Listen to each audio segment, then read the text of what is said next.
In the year 1811, in the city of Richmond, Virginia, Mrs. Frances Allen, the beautiful and childless wife of the town's most prosperous merchant, had been giving little gifts of food and money to a young actress who is now penniless and very ill. Often Mrs. Allen had watched the young woman as she passed the Allen mansion on her way to the theater, leading her little son by the hand. The sight of the child had touched Mrs. Allen's heart, and when the poor young mother took to her bed in her final illness, the merchant's wife, like an angel of mercy, did what she could to ease her last hours.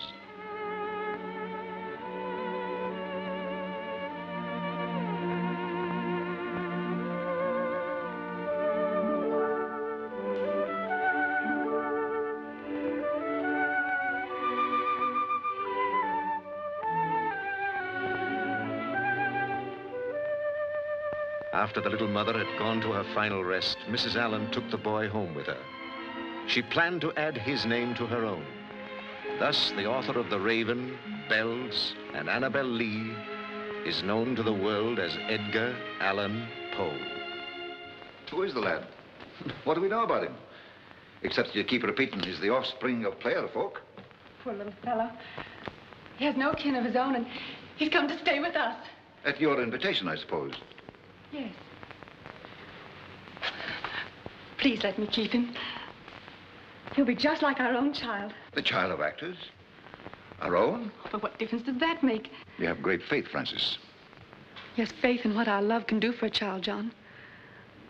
Oh, see how beautiful he is. He's, pretty, no doubt. What's your name, boy? What's your name? My name is Edgar Poe. See how he answers? Unafraid. Well, he likes you already, John. Well, keep him if you like. Oh. For the present. Oh, you'll never let him go, John. I know you won't.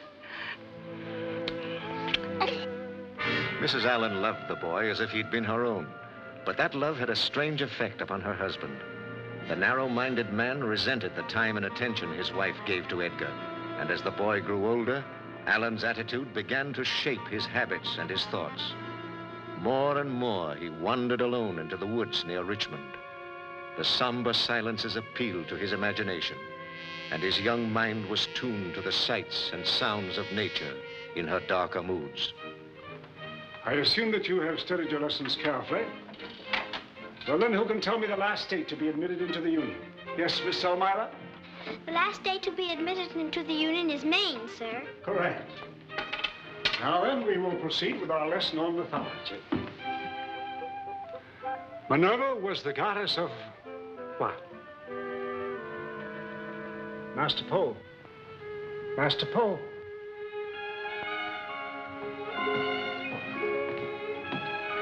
Master Poe. Yes, Mr. Burke? What are you hiding? Nothing, sir.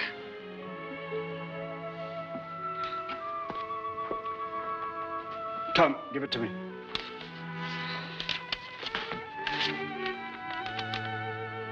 A poem to Elmira Royster. Mind you, Master Poe, I am not opposed to the scribbling of verse on occasion, but everything in its season. You know your foster father asked me to report any such occurrence. Please, Mr. Burke, I didn't mean to be in a teddy. Mr. Burke, I wouldn't like Mr. Allen to know of this. It would upset him. You should have thought of that before.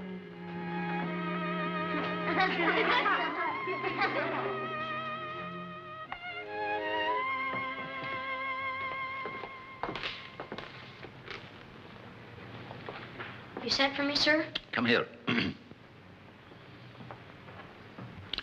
You've been warned repeatedly to stop your waste of valuable time. There's an end to patience. I promised to change, sir. I'll hear no more of your promises. But I mean to keep them, sir. Huh. And I mean to see that you do. Come with me. John, this is not the way. We shall see. I'll not be beaten. I promise to correct my ways. If you insist on beating me, I shall run away. You what? John, please. I told you. The apple has not fallen far from the tree. The parents were no good, and the boy follows in the steps. That's not true. My parents were good and... Of course, darling. Of course.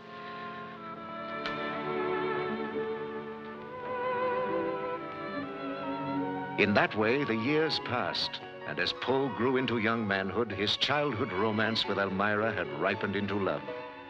In their hearts was an understanding that one day they'd be married.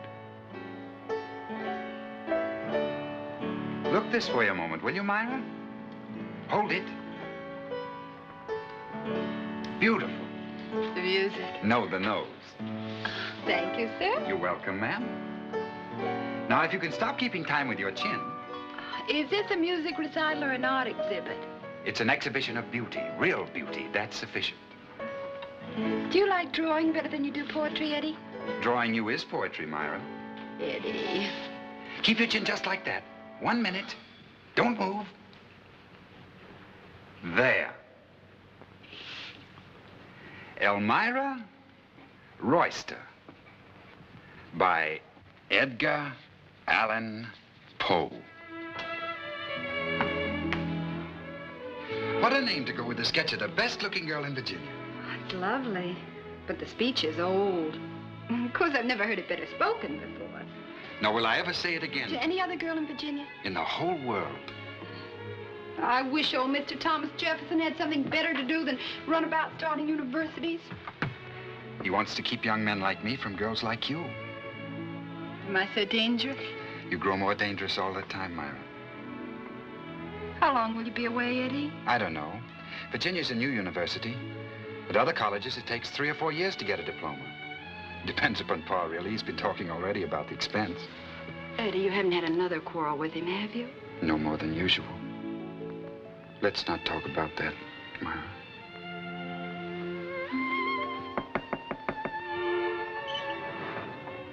Excuse me, Miss Meyer. Your ma said if you going to Master Edgar's party, you better get dressed. Coming, Mose. Yes'm.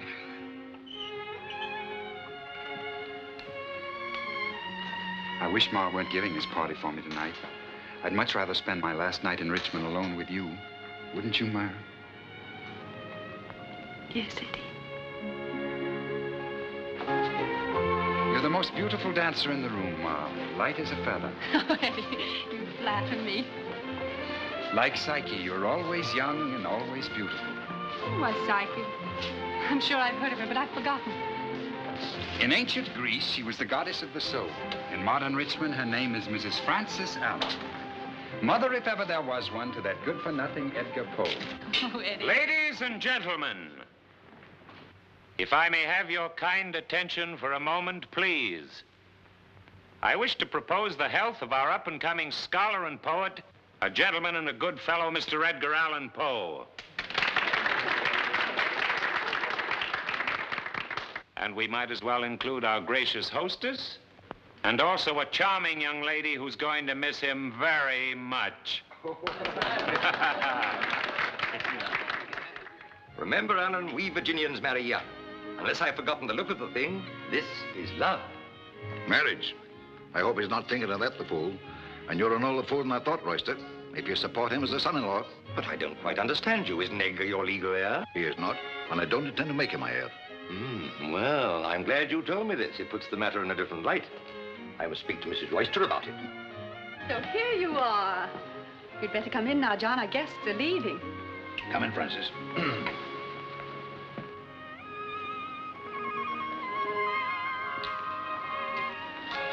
Heaven was right, Eddie.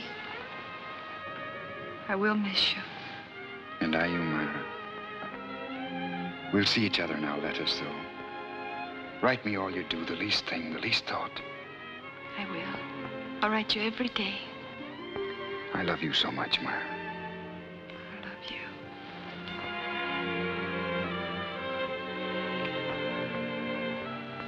Bye, Eddie. Good night, Myra. We'll never say goodbye.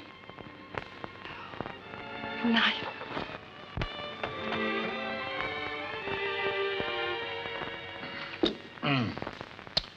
You'll need money. You know nothing about the spending of it. You know even less about the saving of it. But I'm forced to trust you.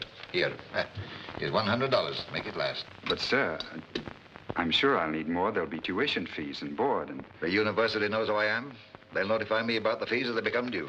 I can't go like a beggar, sir. After all, I am a gentleman. That I doubt. You're an idler. I'm not an idler. I'm a good student. I've worked hard. My reports prove it. You wasted your time with trash. I've seen the books you read. Don Quixote, pagan foolishness, and Byron. I'll not hear that man's name in my house. If a man must read poetry, there's Bobby Burns. If he has the time for it. You're an ingrate. I wasted my care and money on you. I didn't ask you to take me into your house. You prevented my own family in Baltimore from taking me when they wanted to. Then why are you not asking them for the money to pay for your foolishness? Why are you here? Because I wouldn't know what to do without... Edgar, my dear. Without her. John, have you been quarreling with him on his last night? I do not quarrel with those that owe me obligations and respect. John, please. Ma, it's my fault. I'm sorry, sir.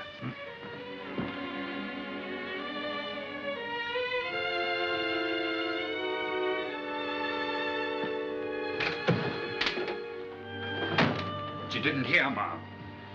He hasn't given me enough even for my boy. He'll send more, Eddie. I'll speak to him in a few days. He'll have forgotten his anger. Is there ever a time when he's not angry? But he does love you, Eddie. He has a strange way of showing it. Eddie. Sit down, Eddie. You do want to go to the university, don't you? Of course I do, Ma. And you want to become the great man I know you're going to be. Be patient and tolerant and understanding. For the sake of your goal. I want to like you, Ma, for your sake.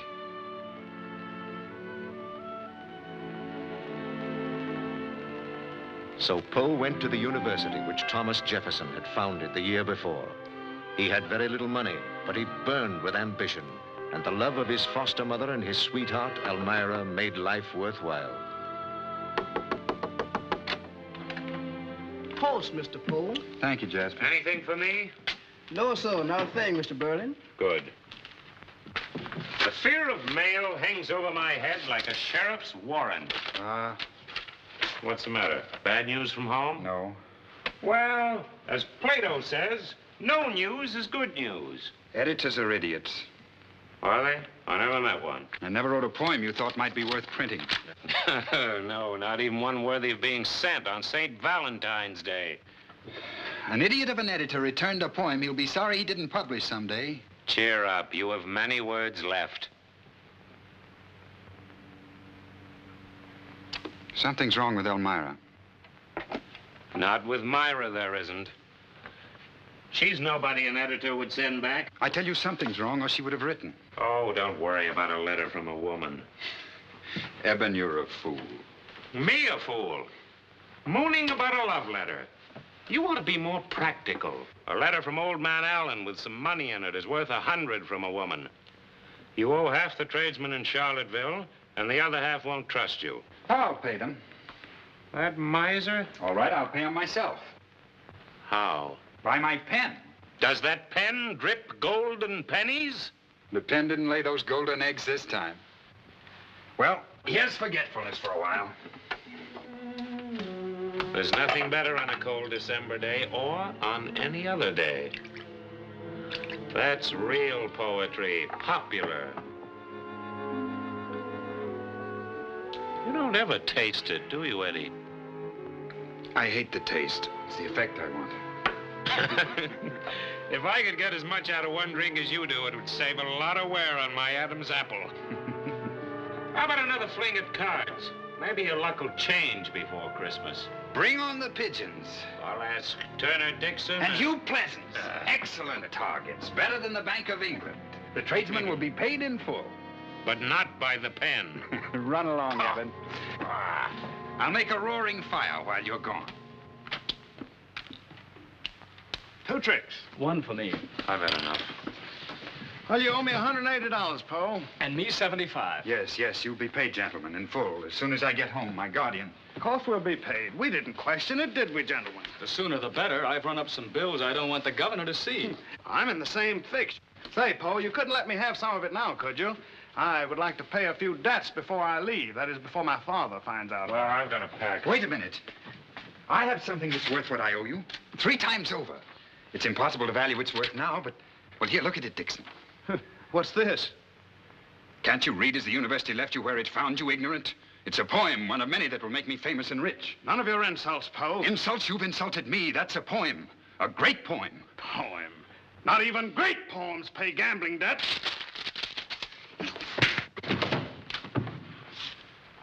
Dixon, I'm sorry. I didn't mean this. Now, Dixon! Gentlemen, just a minute. One moment, please. Mr. Poe, the president wishes to see you. Old Independence himself. I'll be there directly. Come in. Good afternoon, Mr. Poe. Good afternoon, Mr. Jefferson.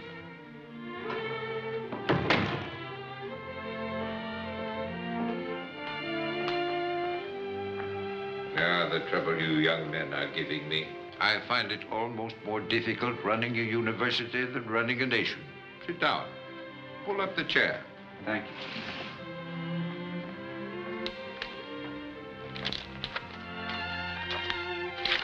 Professor Blotteman did me an ill service in allowing me to read this fantastic tale of yours, the gold bug, you call it. I say ill service because it kept me awake last night. I couldn't go to sleep until I'd finished it. I'm sorry, sir. But I'm not. Not a bit. I think you've hit upon something new in storytelling. Tell me, how did you ever go about writing a tale that kept me in such a stew? The recipe's simple, Mr. Jefferson. You take 3 ingredients, the bizarre, the romantic, and the analytical. Put them all together, shake well, and you have it. The reader stews. I see. What are your plans for the future, sir? I intend to be an author. So you should. I am honored, sir, that you approve. Mr. Poe, when I founded this institution, I provided very few disciplinary measures. Yes. I have always believed that a Virginian was a gentleman by instinct. I hope we haven't failed to, sir. Not at all. You have behaved like gentlemen. You have gambled and fought duels and got drunk and attended weddings for 30 miles around, whether you were invited or not, and you've gone deep into debt in the most gentlemanly fashion. Yes, sir, but I haven't complained, have I? no, sir. Come along. Poe, what sort of man is this foster parent of yours, John Allen? He's a practical man, sir. So I should imagine. Here is a letter from him in which he insists that you shall return to Richmond. You may read it. He thinks that you are disgracing yourself here, wasting your time on literature. He has the law in mind for you. Do you think you would like that, Mr. Poe? No, sir. I thought you mightn't. What do you intend to do about this? I intend, Mr. Jefferson, to return to Richmond and suggest to my beloved foster parent that he leap into the middle of the James River. Very spirited, sir, but not very practical. Why not appeal to the human side of Mr. Allen?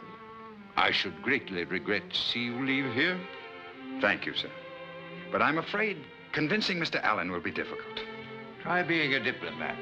I once sent an ambassador to the court of St. James. What I said to him wasn't exactly original, but he found it very useful. I shall give you the same instructions. After every question that Mr. Allen puts to you, smile. Nod your head a bit this way, and then a bit that way. Never raise your voice. And before losing your temper, count 10 in Latin. I'll try it, sir. Good afternoon, Mr. Poe. Good afternoon, Mr. Jefferson, and thank you, sir. $2,500 in debts. It's outrageous. You're nothing but a spendthrift and a gambler. I won't pay 1 penny of them. Not 1 penny. But you forced me to gamble, sir. I didn't have enough to get along on. Please, sir, at least pay my debts of honor to my classmates. And encourage these scoundrels in the wickedness? I will not. Nor your universities neither. I'll not support a gambler, nor a waster, nor a writer. You'll prepare yourself for the law. I'm not fitted for the law, sir. Then you're not fitted to eat my bread. I'll give you till tomorrow morning to decide.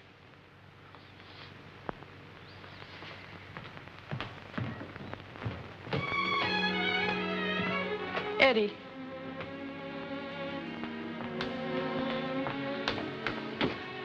Where are you going?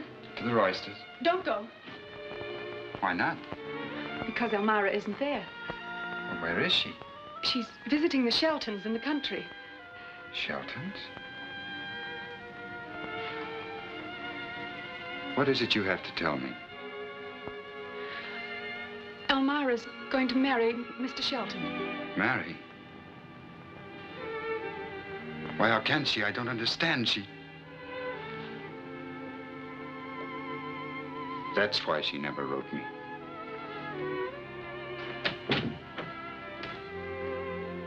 I know now what to do.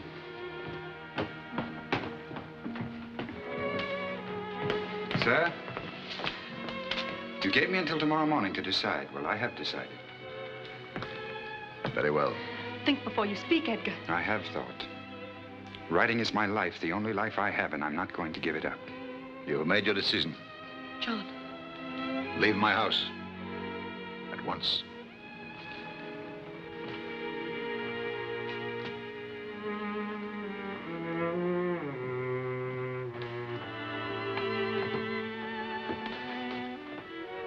I must leave Richmond, Mother. And you. That's the most difficult step of all, leaving you. I have faith in you, Eddie. In everything you do. Goodbye, Mother. I'll always love you.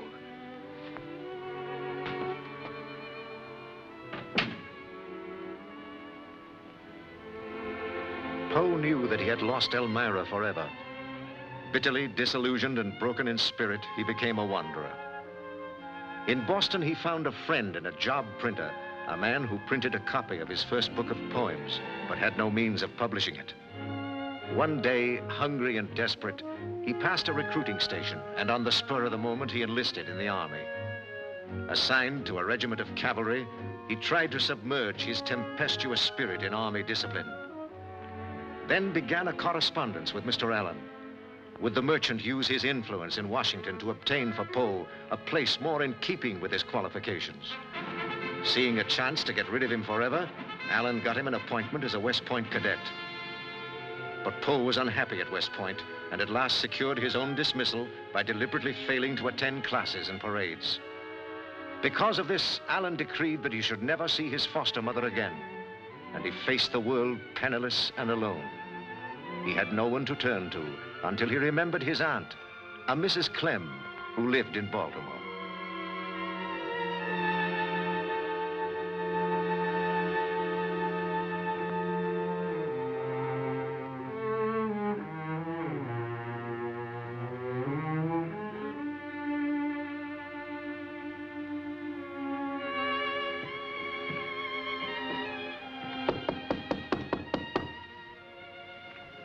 Hounding me for money at this time of night, Mr. Deacon. I haven't got a penny in the world, and you know it. But I'm an honest woman, and I'll pay you when I can. The Lord will punish you for shutting off our provisions and letting us starve. Is that you, Auntie? Who is it? It's Edgar, your nephew, Edgar Poe.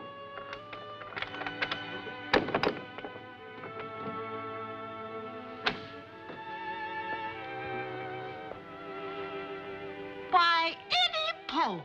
I thought you were the greengrocer. Come in. Well, where have you been for the past 3 years? Well, we didn't know whether you were dead or alive, and never a word from your ma and pa Allen, though we used to write to ask about you. Why, you're the spitting image of my brother David, just as handsome and just as worn out looking. Oh, good heavens, why, you're a soldier. Sit down here. You must be half frozen. Sit down by the fire. Warm yourself. Thank you, Auntie. I'll make you a cup of tea. We haven't got very much to eat in the house, but I'll pour a cup of water in the soup that's left and heat it for you. Don't trouble, Auntie. I'm not hungry. Oh, rubbish. Your branch of the Poes is always hungry, and with good reason. My, you're an officer, aren't you? I've been at West Point. Aha. Well, you've come a long way on foot. Yes. Well, I'll hurry with the tea.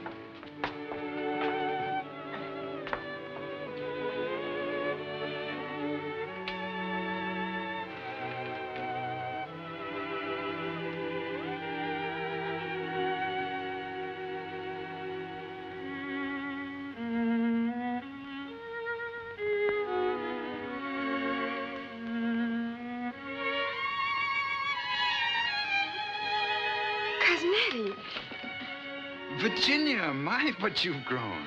You're a cadet, aren't you? You're a very pretty young lady, Virginia. Thank you.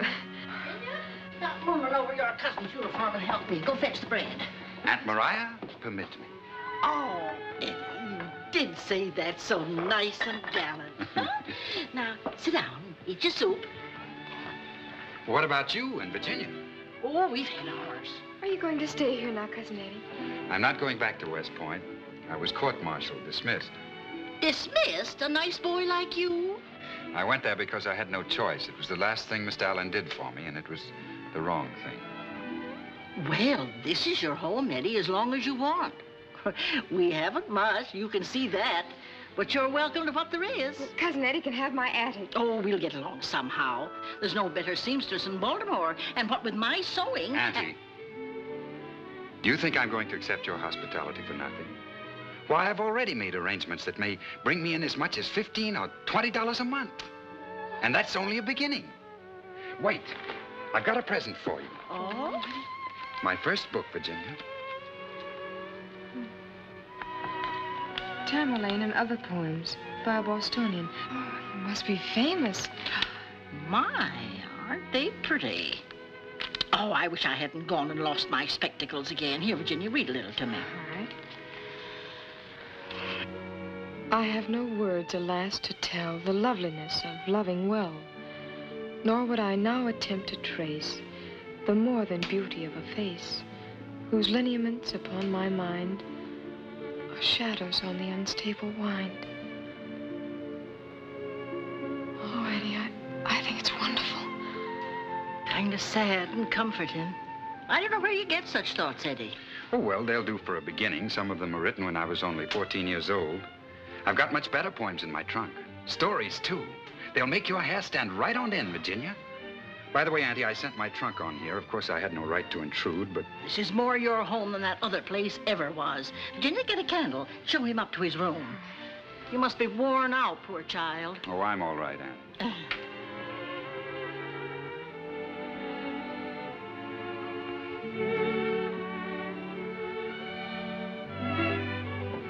But where will you sleep? With Muddy. I'd rather, really, because I've been kind of scared up there. I hope you won't be. On the contrary. You see, Virginia, I won't be alone. You won't? No. Ghosts, dreams. Oh, Eddie. Don't worry. I know what to do with ghosts and dreams. Snare them. Put them in a bottle like this.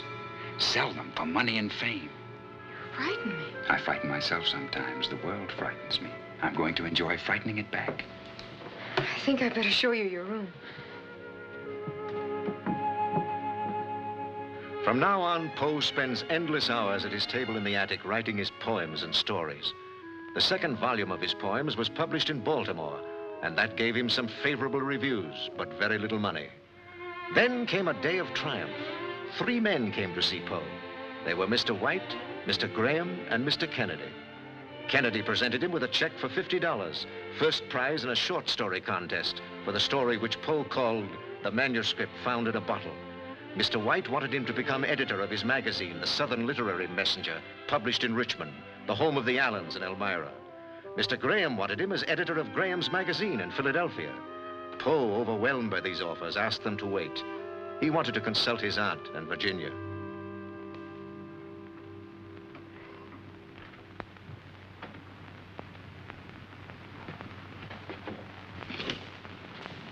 Virginia, come here.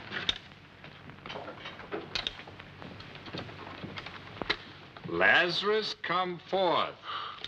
Oh, Marty, look! Look at the canary. Oh, I've wanted another one for such a long time. Oh, Eddie, you're the most thoughtful person. Don't carry on that way, Virginia. You'll sit right down and write us another poem. As for you... Spectacles. So you can recognize true genius when you see it. Perfect. Now I can see to thread my needles. Well, ladies, have you decided where we are to go? Eddie, if it were me, I'd take Philadelphia. Mr. Graham's offered you more money, and heaven knows we need it. I'd like to live in Philadelphia anyhow. They say it's lively. I don't know. The offer tempts me, but so does Richmond. What do you say, Virginia? Anything you decide, Eddie. Mr. Graham's offer is very tempting. The North's the center of the publishing world. We can leave tomorrow. Eddie's going to Richmond, Mother. Why do you say that, Virginia? I don't know. I just feel it. I know it, Eddie, and I fear it. Nonsense, Virginia. There's nothing to fear. Richmond's the capital of my heart. I'm drawn to it as the murderer is drawn to the scene of his crime. Oh, can't you ever forget those ghosts and murders? To show Pa Allen that I'm independent of his money, the editor of the Southern Literary Messenger would be a person of great importance in Richmond.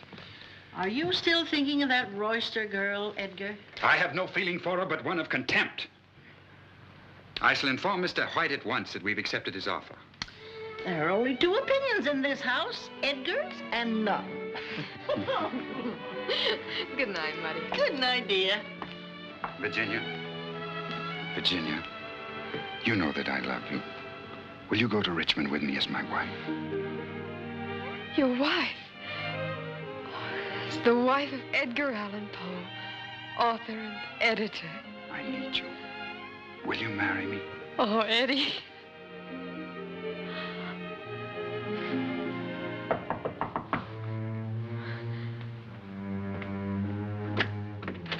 Mr. Edgar A. Poe? Yes? By special messenger. Thank you.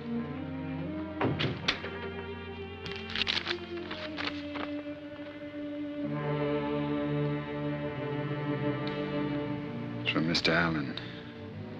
He was very ill. Eddie. You must leave for Richmond at once. But Poe had been notified too late. When he arrived in Richmond, he found his beloved foster mother was gone. Only her memory was alive, the memory of the woman who had taken him, an orphan, into her heart so many years before. Soon the flowers on her snow-covered grave would wither and die, but to the end of his life, Poe's love for Frances Allen would remain green and everlasting. Though urged to leave by his wife, Virginia, Poe remained in Richmond as editor of the Southern Literary Messenger. He achieved a certain amount of success, but constantly fought for a revision of the copyright laws, and this got him into trouble with his employer. Mr. Poe, I believe you've gone too far here. Too far, Mr. White? When you attack the existing conditions of copyright, sir, you attack me, from whom you derive your living. I derive my living from no man, sir, but from my own labors. Your labors were not very profitable, Mr. Poe, before you became the editor of my magazine. They have been equally profitable to you, Mr. White. I have increased the circulation of the Southern Literary Messenger by more than 3,000 copies. I don't question that, nor your abilities. But there's such a thing as loyalty. To whom shall a man be loyal if not to his own kind? The writers of America have been sorely wronged by the lack of a copyright law to protect them. You, sir, you and your fellow publishers are thereby able to pirate, sir, the work of foreign authors without the payment of 1 penny, and so permit our own writers to starve. I was not aware that Mr. Longfellow, Mr. Cooper, and other literary gentlemen whom I could mention are starving. They are only the exceptions that prove the rule, and for everyone you could mention, I'll name you a dozen. Very well, very well. I'll not make an issue of it as long as you're satisfactory in other counts, Mr. Poe. However, it might be well for you to remember that our bread is buttered from the same plate. Don't let me disturb you further.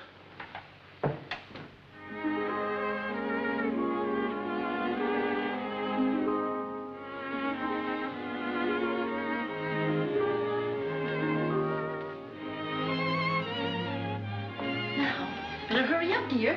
You won't be ready by the time Eddie gets here. Muddy. Oh, isn't that beautiful? And isn't everything romantic? Plenty to eat, chicken on Sundays, and no death. Everything is very romantic. Oh, Muddy, I do so love this dress. Still, I think I've been extravagant. Oh, nonsense. Eddie isn't the man to think of what it costs to keep his wife looking the most beautiful woman in Richmond. Oh, Muddy, do I really look like the wife of a great editor?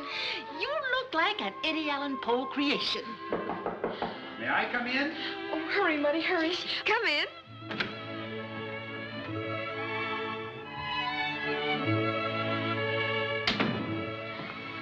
I've never dreamed of writing a poem as lovely as you, madam. Why, Mr. Poe, thank you, sir. I must be a genius, too. I just said the same thing. How does it feel to be going to your first ball with your husband? Oh, Eddie, it feels like heaven to go anywhere with you. Virginia, walk into that ballroom as becomes the family of Edgar Allan Poe. Aristocratic-like. But if there's a word against Eddie, forget you're an aristocrat and remember your Irish ancestry. People in Richmond, like Gaul, are divided into 3 parts. Those that like you for yourself, those that like you for your ancestors, and those that do not like you for your success. Good night, Muddy. Nighty-night, darling. Good night.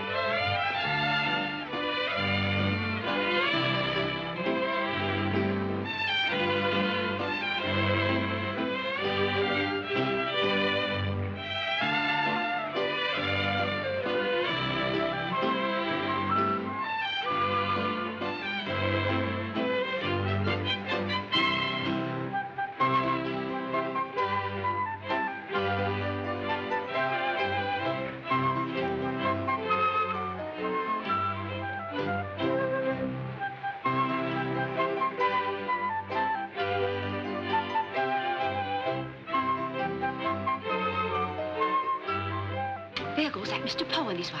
Why do you say that, Mr. Poe? Well, he is a notorious character, isn't he, Genevieve? They say his family were gypsies or acrobats or something. Think, marrying his own cousin. Well, what difference does that make? James. Oh, Eddie, you look so handsome. Thank you, darling. But it's only a reflected glory. I shine in your light. Oh, no, it's the other way around. I can feel everybody looking at you. You're too modest, as usual.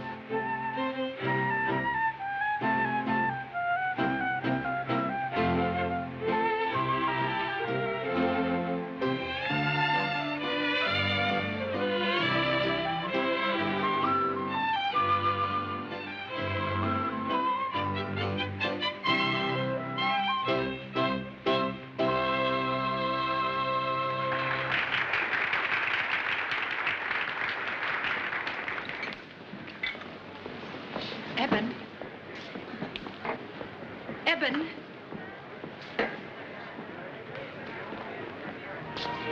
Please ask Mr. Poe to step out on the terrace, Eben. May I have this dance, please, Mrs. Poe?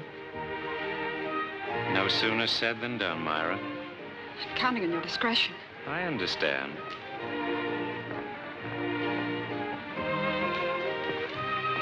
Hello, Evan. Myra's out on the terrace. She wants to talk to you.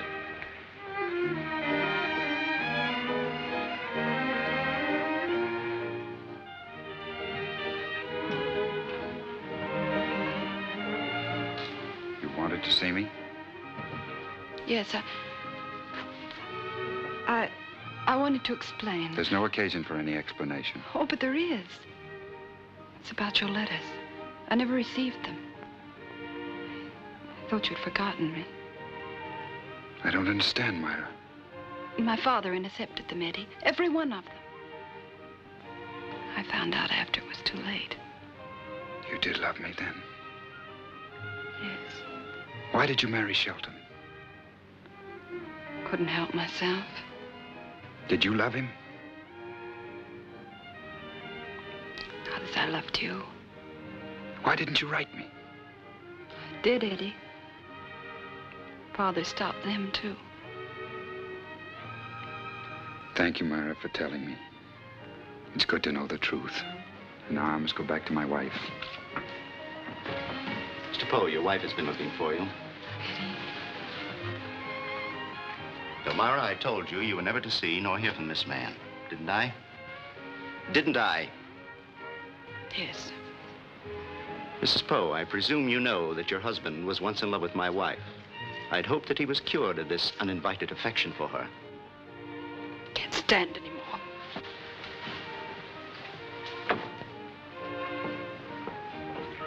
Let's go in, dear. Darling, will you wait there for me a moment?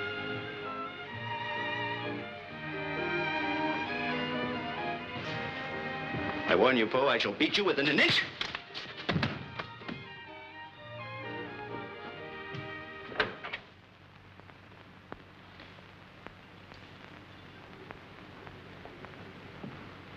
Muddy.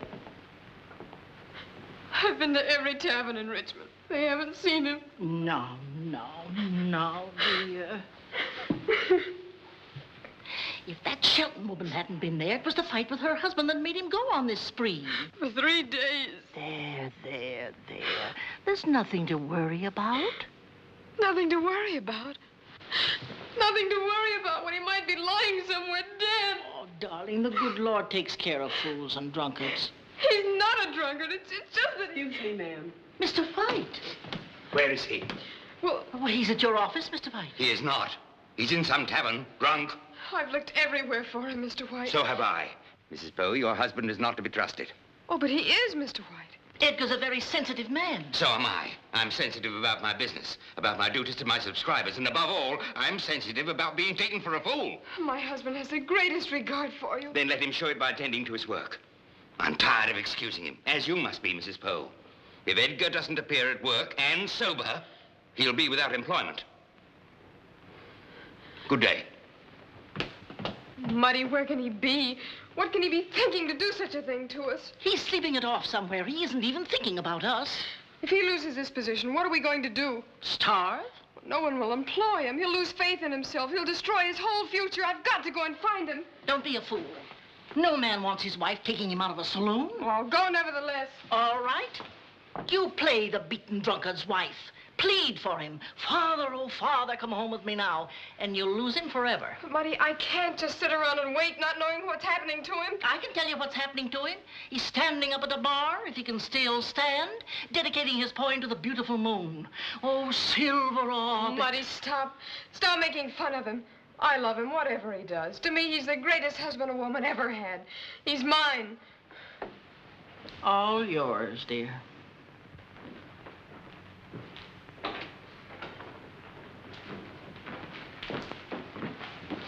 Oh, good morning.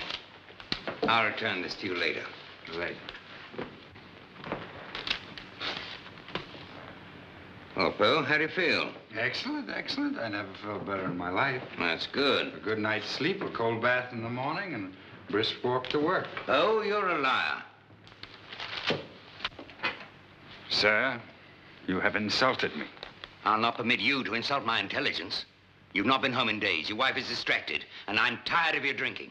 I lead my own life, I'll have you understand. And I'll have you understand I'll not support such a worthless life with my money. Money, money, that's all you ever think about.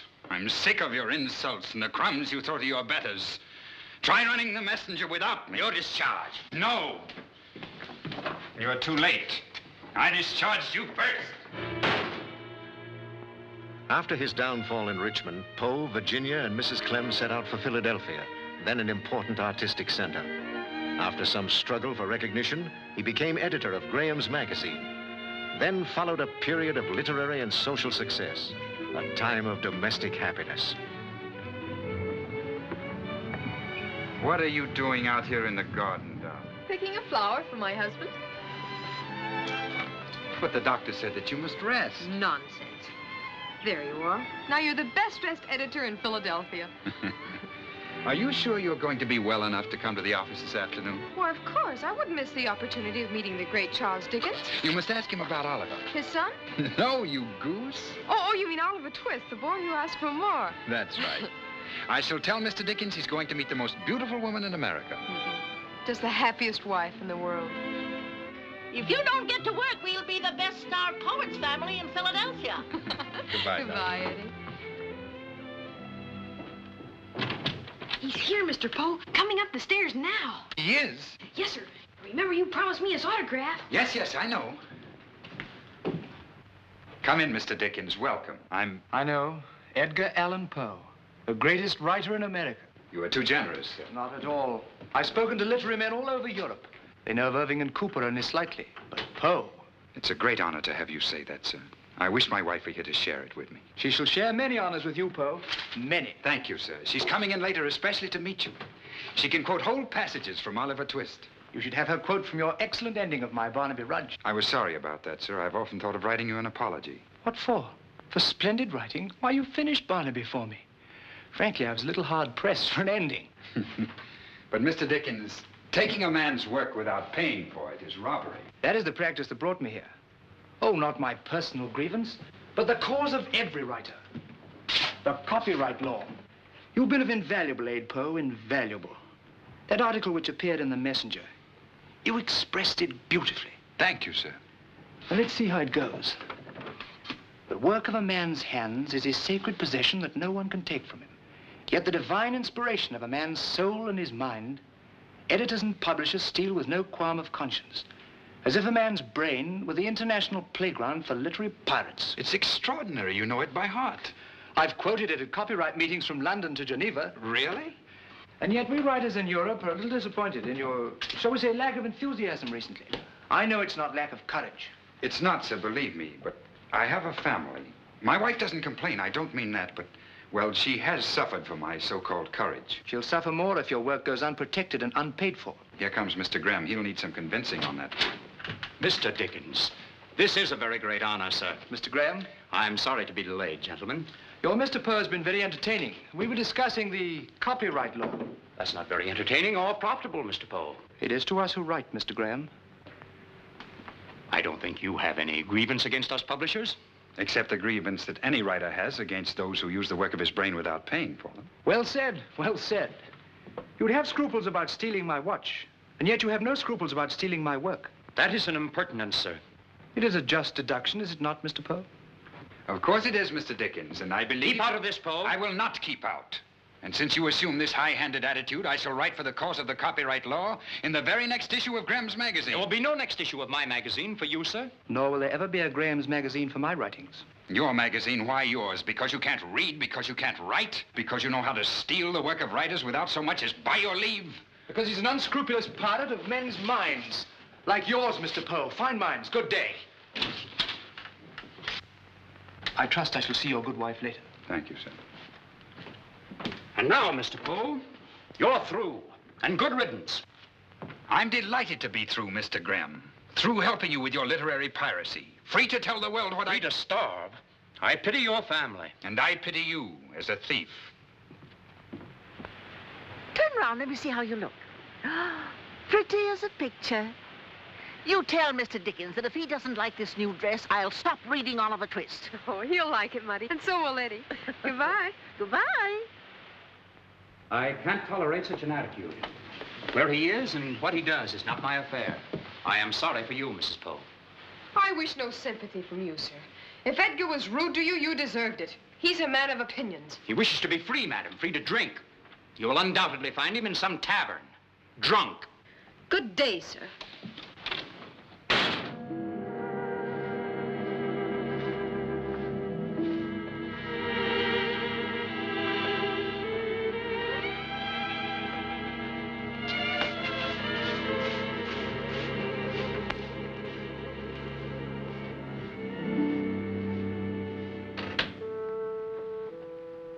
A gentleman brought him in 2 days ago.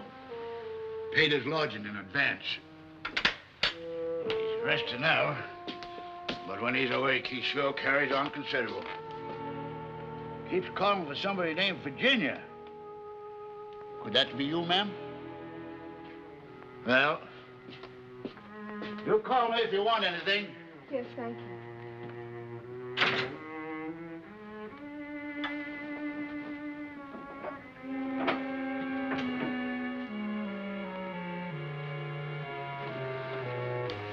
Eddie. Eddie. Virginia. What place is this? I've come to take you home, dear. Haven't I been home, No, dear. dear? How can you call me that? I've done nothing for you, and what I have done, I've destroyed now. Darling.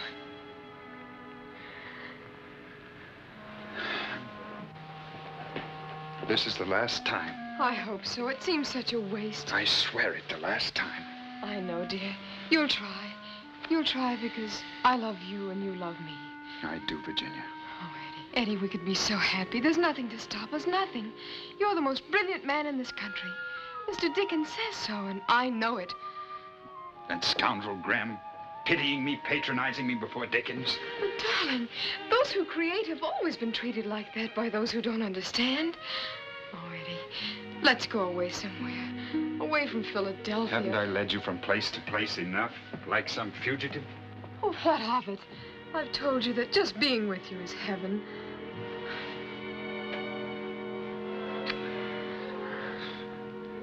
We'll go to New York. They'll understand better there. Yes, Eddie. In New York, Poe's wife was stricken with a serious illness. To provide for her care, he wrote unceasingly for the journals of that day.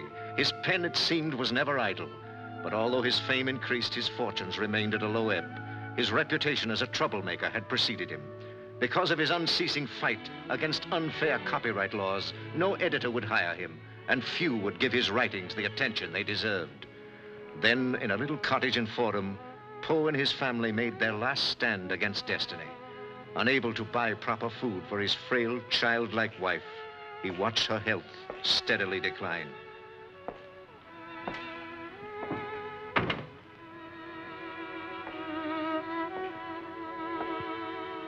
Hear him, Muddy.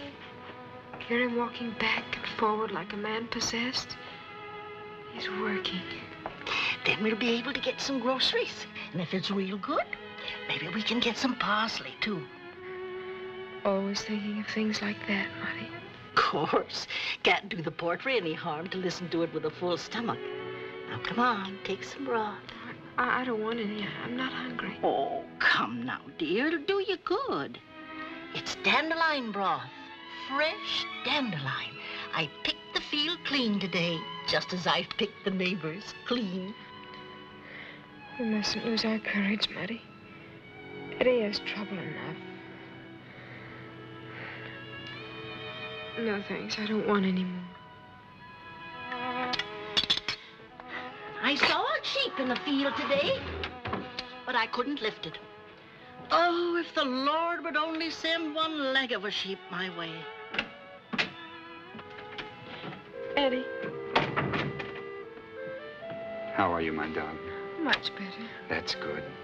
I've wonderful news for you. It's done. I've finished it, and it's the best thing I've ever written. Oh, Eddie, darling. Muddy, didn't I tell you?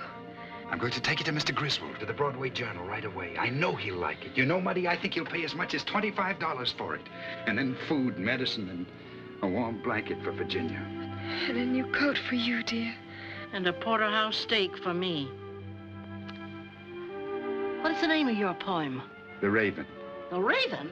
Why, do you think they'll be interested in birds these hard times? Eddie, is it to me? Everything I write, everything I hope to write, is to you and because of you, and because I love you.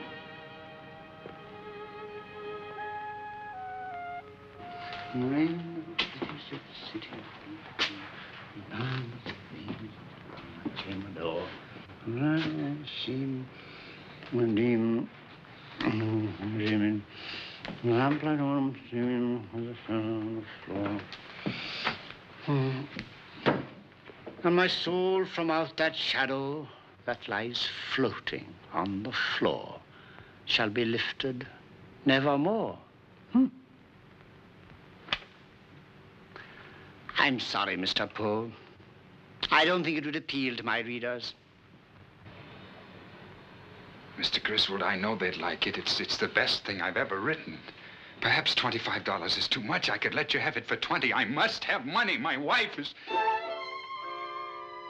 I've got an idea. I'll call in the printers, and you shall read your poem to them. Call in the printers? Why not? They represent the average man, the reader. Yes. Yes, call them in. They'll give you an honest opinion. I shall abide by their judgment.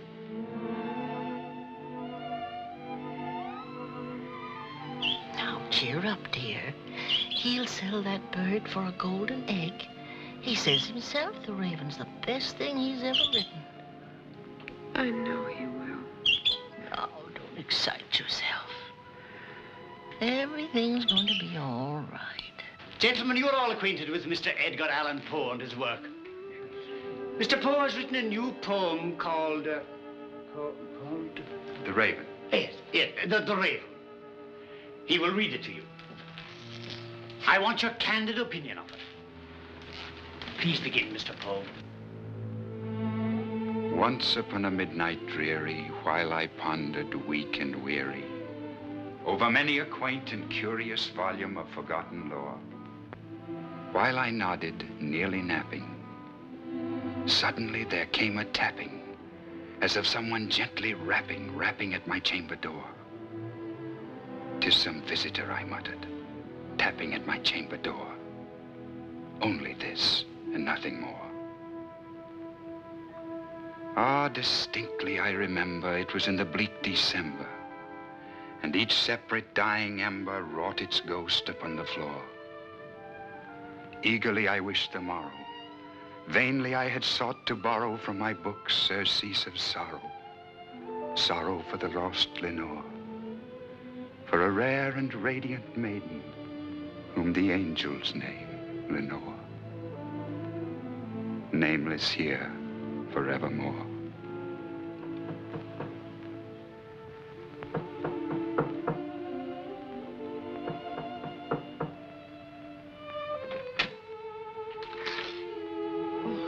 Sorry, I knocked, but you didn't hear me. I hope you don't mind my coming, but I heard you were ill. Not at all. It was nice of you to come. I had hoped that Mr. Poe was home. I'm sure he'll be sorry to have missed you. Mrs. Poe, I've heard that things have not been going well with him lately. He's never written more beautiful things, never. Oh, I'm glad. Very glad. Eddie has a great talent. He dedicates his poems to me. Of course. Before my husband died... I'm so sorry. Why are you here? Thought I might help. Thanks, Mrs. Shelton, but he doesn't need your help. We're doing very well. He's famous. Even a genius needs help sometimes, Mrs. Poe. Mrs. Shelton, you belong to Eddie's past. I'm his present and his future. Of course. I mustn't distress you further. I hope you're better soon. If there's anything I can do... Thank you, Mrs. Shelton. Goodbye. Goodbye.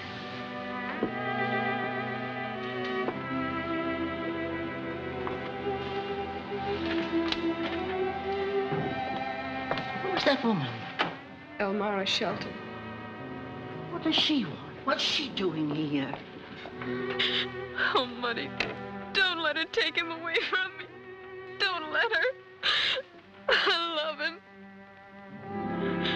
Be that word our sign in parting, bird or fiend, I shrieked up starting. Get thee back into the tempest and the night's Plutonian shore. Leave no black plume as a token of that lie thy soul hath spoken. Leave my loneliness unbroken. Quit the bust above my door. Take thy beak from out my heart, and take thy form from off my door.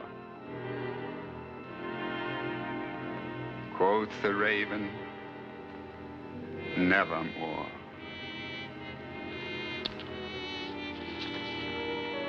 And the raven, never flitting, still is sitting.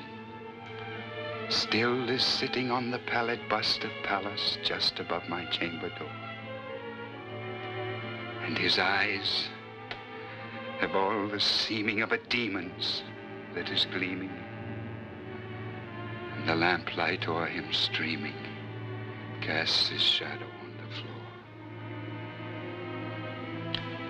And my soul from out that shadow that lies floating on the floor shall be lifted nevermore. Well, gentlemen. Angus.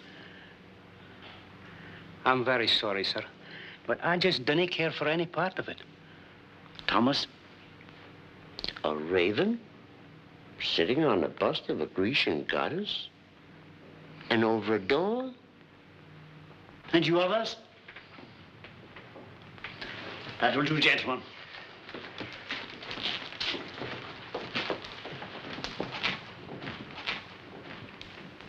Excuse me, sir. I thought it was wonderful. Run along, run along. I'm very sorry.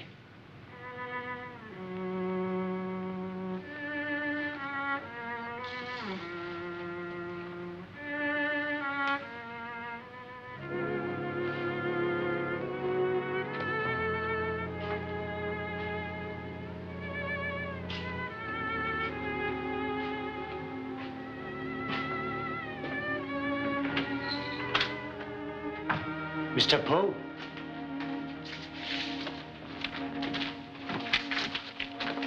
Your manuscript.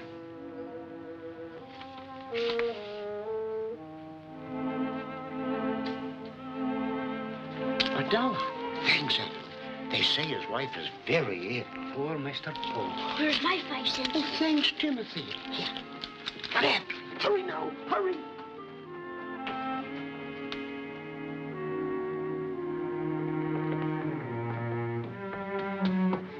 Mr. Poe. Here, from the printers.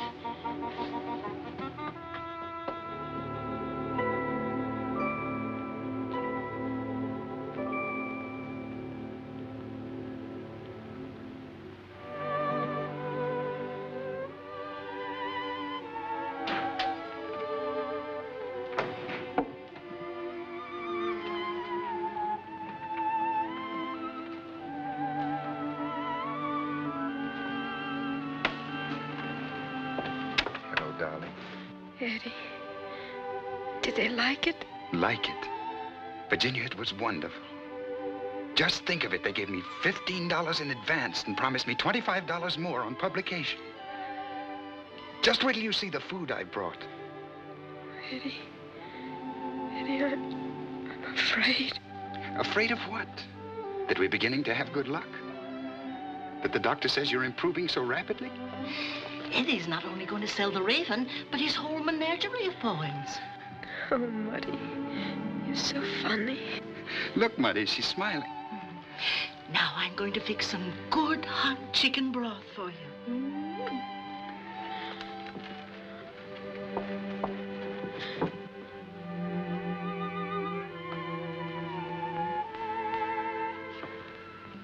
Eddie.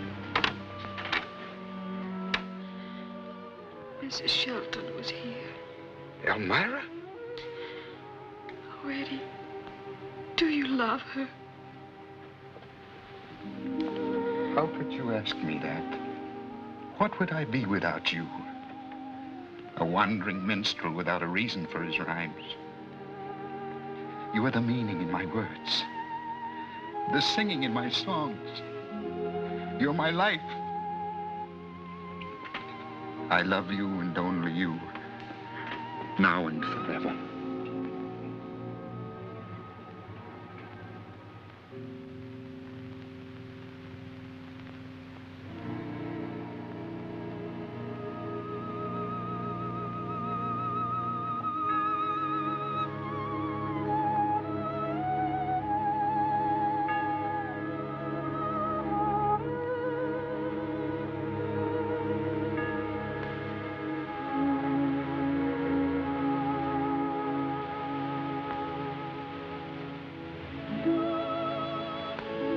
Loved with a love that was more than love, I and my Annabel Lee. The angels, not half so happy in heaven, went envying her and me. Yes, that was the reason, as all men know in this kingdom by the sea, that a wind came out of the cloud by night, chilling and killing my Annabel Lee.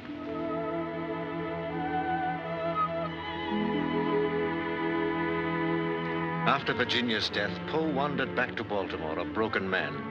There he sank lower and lower, trying to forget, but his heartbreak was one that could never be forgotten. Destroyed in body and spirit, he was picked up by a gang of ward heelers and with other outcasts, dragged from polling place to polling place to make his mark on ballots he could not even see. One day in a low tavern, surrounded by dock rats and thieves, Poe was recognized by a stranger who had admired some of his works. The man and his friends took him to a Baltimore hospital. There, under the care of kindly Dr. Moran and nursed by the good doctor's wife, he lay for 3 days in a delirium.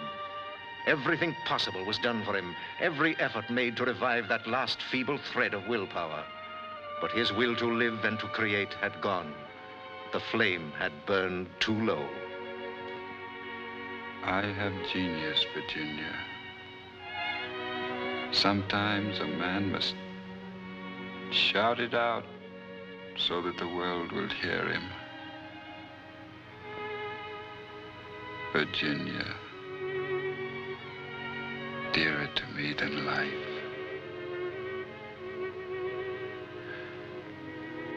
You are not wrong who deem that my days have been a dream. All that we see or seem is but a dream within a dream.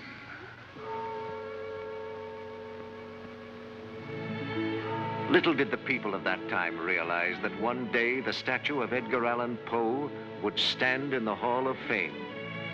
And little did they know that the manuscript of The Raven, which he tried in vain to sell for $25, would years later bring the price of $17,000 from a collector. The gods laugh, and Poe laughs with them.